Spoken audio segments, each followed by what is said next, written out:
President Donald Trump heads off to the golf course as his bid to overturn election results continues to unravel. A judge in Pennsylvania became the latest to dismiss a lawsuit from the Trump campaign that sought to invalidate millions of mail-in votes in the battleground state. The move paves the way for Pennsylvania to certify Joe Biden's win later today.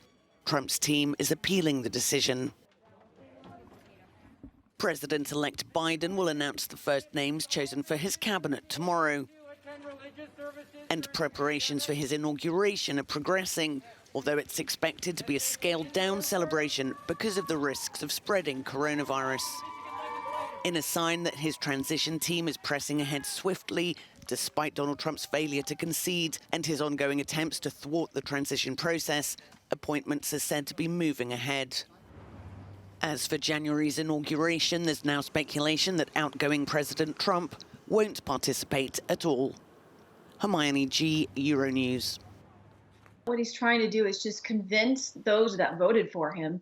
And a recent poll reveals that 70% of Republicans actually believe him, that the election was not free and fair, that he was the actual winner. And this is really problematic because if we look at what 70% of the Republicans that voted for Trump, that's 50 million people. And so what he's trying to do is set himself up for 2024, but he's also trying to make everyone think, or at least his supporters think, that he was the actual winner. He'd been preparing us for this for months now, but there's even other reasons for why he might be trying to delay this and trying to hold on to power.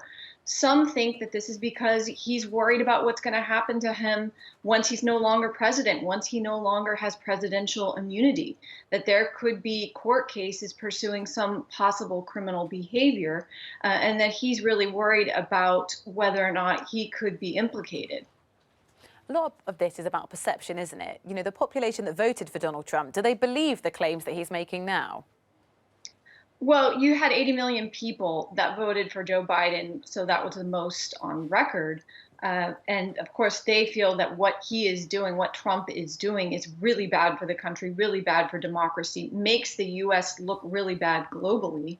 But there is this other chunk of the American public, a sizable chunk. We know 74 million people voted for Trump, many of which believe him. And this is because we have completely different news sources. So you have one bit of the American public that's listening to certain news sources and another bit that has completely alternative news source. That's why we have a new word in our lexicon, alternative facts. They're facts and alternative facts.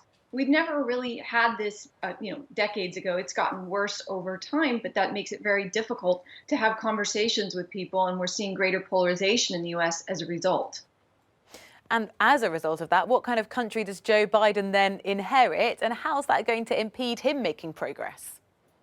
Well, as we see, we can't get even Republican lawmakers to confirm that he won.